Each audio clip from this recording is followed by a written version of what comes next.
Speaking of political failures, a lot of my gay friends are having children.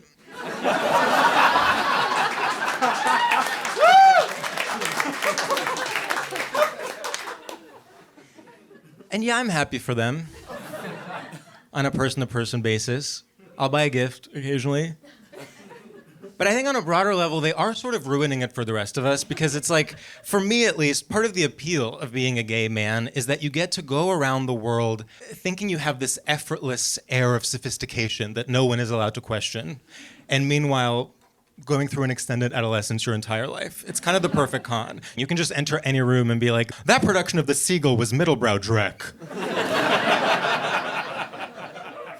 Meanwhile, you're 45 and wearing a crop top, you know? Have you guys ever met a gay guy? Just cornering you at a party, 3 paragraphs into his monologue. Just like, you know what the problem with society is these days? No public intellectuals. We have no public intellectuals. Where's Gore Vidal? Where's Susan Sontag? We have no public intellectuals. You're like, your nose is bleeding.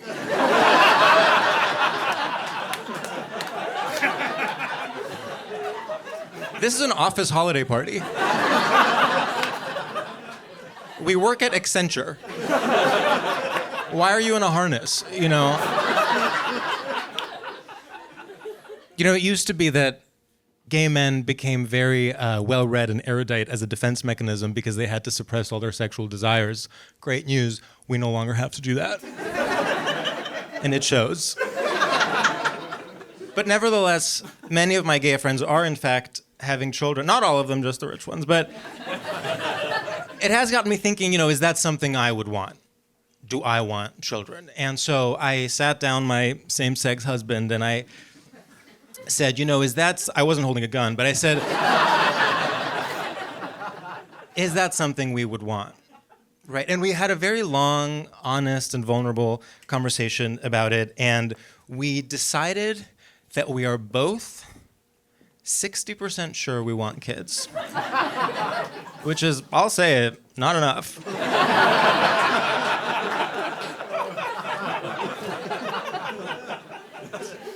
But the more I thought about it, the more I realized I don't want a baby right now. Like right now. I wouldn't even know where to put it. But what I do want deeply, and this is my deepest desire, is I want to be like 64, 65 years old and have just like a really chill adult daughter.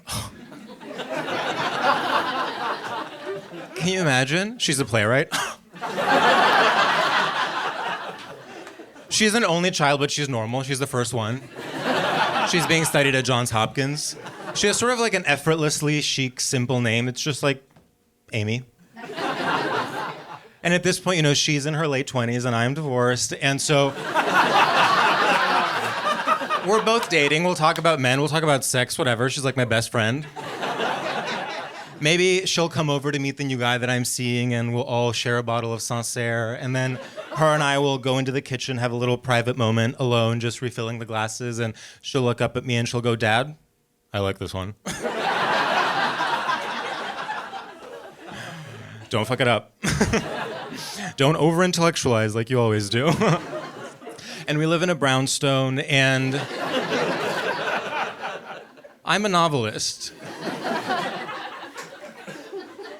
But I'm also involved in the art world. Don't ask how. But if you Google me, it's all watermarked images, Getty images, BFA images. It's always, you know, openings, closings, galas, literary events. It's always me and my best friend. She's like around my age. Picture this. Natural gray hair, statement frames, tasteful eye lift, head to toe comme des garçons. Her name is Petra, I want to say, and it is just me and Petra, and we're openings, closings, galleries, galas, museums. We are raising so much money for whatever cause you guys agree with, and I have a place in the North Fork, which you guys are welcome to stay at this summer. We're not going to be there because I have that writing residency in the south of France, which they are disorganized over there. Do not get me started. But my daughter is actually coming for the second half of July, and we're going wine tasting. It's just, no, not in Provence. I'm not making that mistake again, but I'm so excited for her to visit. We've never spent more than 2 months apart. We've never spent more than 2 months apart. She's my everything. She's my best friend. She's my everything.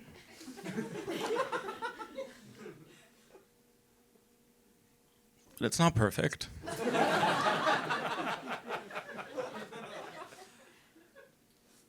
There's always been something missing. And people can see it. There's a blankness behind our eyes, an unknowability. And she knows it's not going to work out with me and this on Sarah guy. It never does. And with her, you know, she's a smart girl, but she keeps dating these vapid playboys and tortured musicians. And I say, you know, let her make her own mistakes. But I worry. And we know we bring out this behavior in one another. You know, we know we're codependent, but we talk about it in therapy. We're both in psychoanalysis 4 times a week, but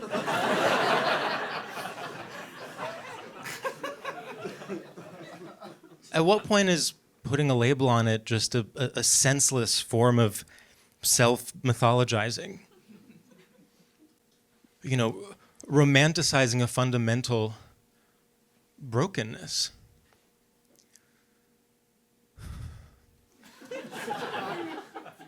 And sometimes in my darkest moments, I think, maybe it's this brokenness that is the foundation of our bond. So anyway, that's what I want. But it is crazy that in order to get there,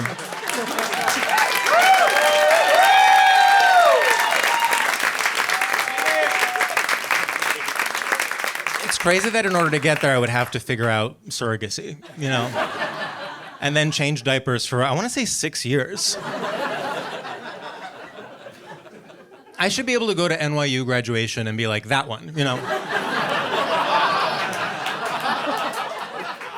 But they haven't passed that legislation yet.